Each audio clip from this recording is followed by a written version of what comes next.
Bienvenidas y bienvenidos a esta nueva cápsula de información. Hoy día vamos a ver el mundo occidental entre guerras, lo que va desde las décadas de 1920 a 1930, en específico entre los años 1919 y 1939. El fin de la guerra configura geopolíticamente de nuevo Europa. Se desintegran los imperios de Alemania, Austria-Hungría y Rusia, lo que deja a muchos territorios que habían estado bajo su control con la posibilidad de autogobernarse. Algunos sectores veían esto como una oportunidad para establecer su dominio y poder por sobre su propio pueblo, mientras que los sectores obreros veían con esperanza el triunfo comunista de Rusia, poniendo ya el principal conflicto que desencadenará la Segunda Guerra Mundial: conservadurismo versus comunismo. Mientras tanto, en el continente americano, Estados Unidos goza con su nuevo posicionamiento como un país influyente en el mundo. Expande su industria y control por toda Iberoamérica. Llega a lo que se conoce como los locos años 20. La bonanza económica tiene a los estadounidenses relajados, disfrutando de su expansión económica, mientras que en América Latina los gobiernos buscan aliarse a ellos, ya sea vendiendo sus materias primas o queriendo identificarse socioculturalmente con toda la bonanza capitalista. Esto hace que se desarrolle el fenómeno de dependencia económica, es decir, los países que exportan materia prima le venden en grandes cantidades a un solo país. Sin embargo, los mismos conflictos políticos sociales entre liberales y conservadores se veían en distintos puntos de Latinoamérica. Las pocas libertades políticas, gobiernos oligárquicos y represivos seguían manteniendo insatisfechos a las poblaciones, mayormente rurales, de América Latina. En Europa Oriental, las personas luchan por levantar a su país de la devastación de la Gran Guerra, mientras que en Europa Occidental también buscan levantar sus propios gobiernos. En Alemania, que es lo que estamos viendo ahora, ante la disolución del imperio trae la consolidación de lo que se conoció como la República de Weimar, siendo esta la primera democracia parlamentaria en Alemania. El periodo entre 1920 y 1924 fueron en toda Europa un momento de consolidación de las repúblicas. Las monarquías absolutas ya no tenían la misma legitimidad entre la gente, y cada vez más los sectores con poder político y económico veían con más miedo el avance de los ideales socialistas. Aún así, se intentó levantar en muchas partes de Europa democracias liberales, es decir, con un sistema de libre mercado, con libertades individuales que buscan la menor intervención estatal de la economía. Por lo demás, Alemania tiene sobre sí el peso del Tratado de Versalles, que lo hacen indemnizar monetariamente a los países victoriosos de la Gran Guerra, así como estableció un límite estricto a la cantidad de fuerzas armadas, esto es, soldados y armas, que podían tener.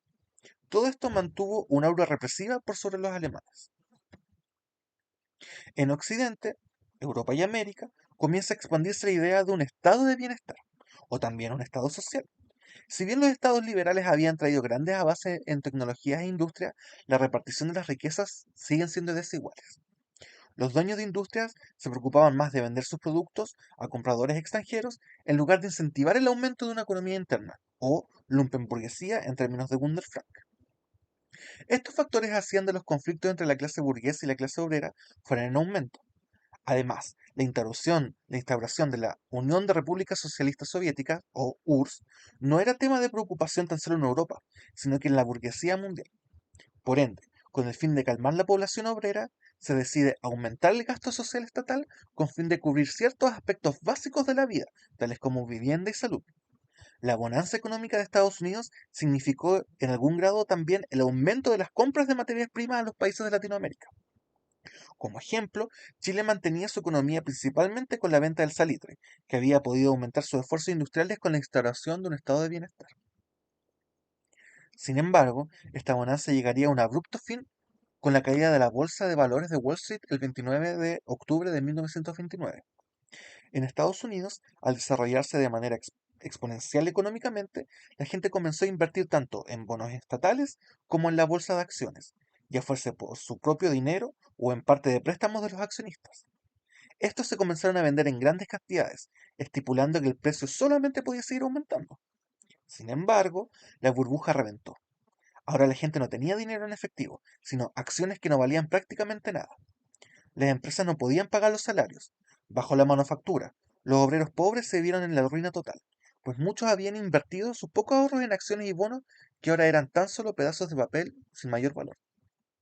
Estados Unidos, aquella potencia que había financiado la guerra y el ascenso económico de Occidente, se desploma, y con él sus aliados políticos y económicos.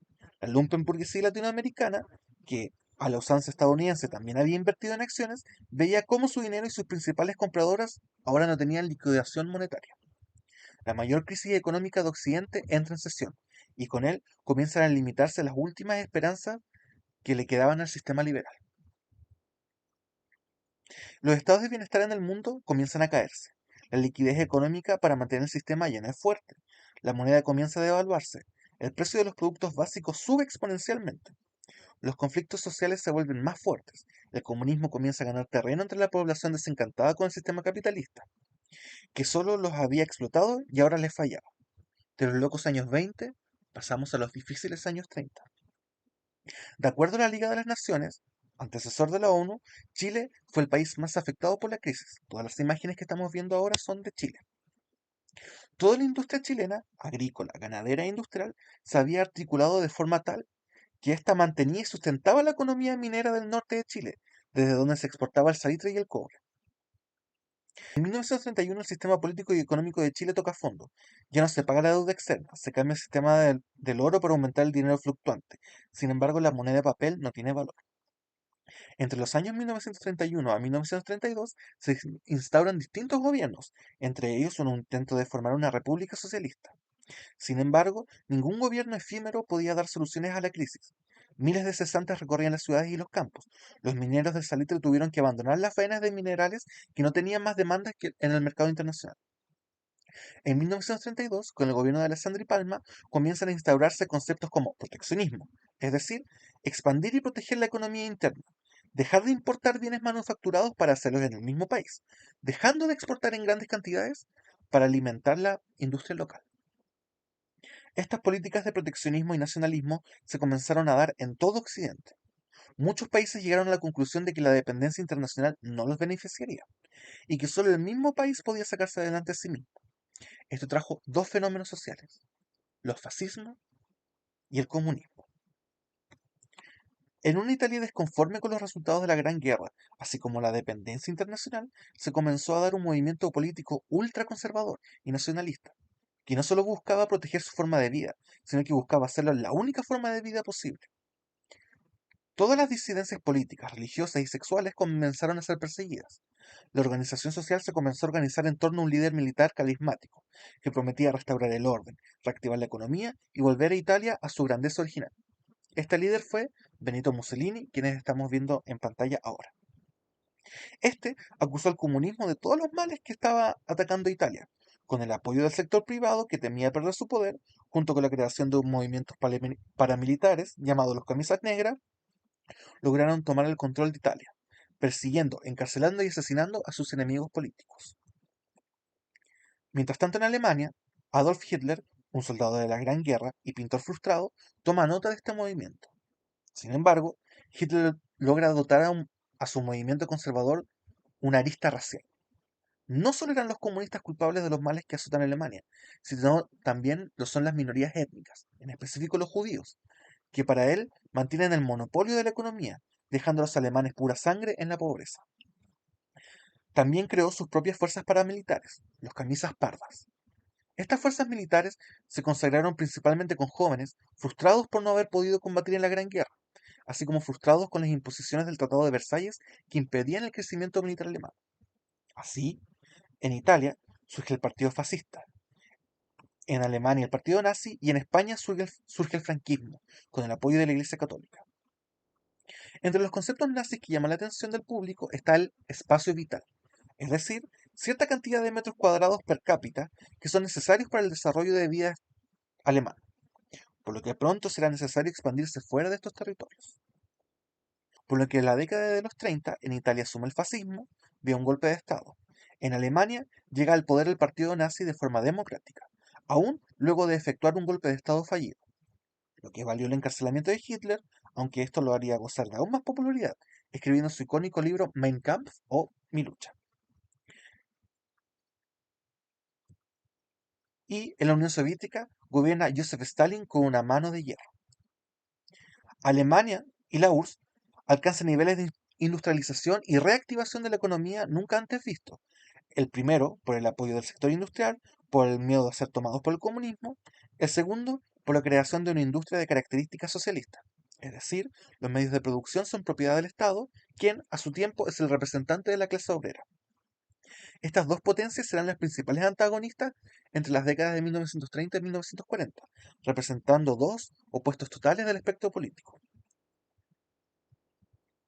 Mientras, en Estados Unidos, queda ha readoptado medidas de proteccionismo, logra poco a poco levantar su propia economía, tal como está pasando en el resto del continente. Sin embargo, en América Latina continúa el conflicto político. Se ha levantado un nuevo enemigo del comunismo, el fascismo, que es adoptado y adaptado por la población latinoamericana. En Chile, con una gran cantidad de colonos y simpatizantes del pueblo alemán, logran consolidar el partido nazi. La economía e industria bélica alemana se levanta, desconociendo las limitaciones del Tratado de Versalles. Además, la Liga de las Naciones se ve imposibilitada o sin intención de parar lo que parece el milagro económico alemán. Alemania se militariza tanto industrial como socialmente. La paz mundial parece quedarle poco. Alemania sorpresivamente pacta un trato de no agresión con la Unión Soviética y el 1 de septiembre de 1939 Alemania invade Polonia, dando comienzo a lo que será la Segunda Guerra Mundial.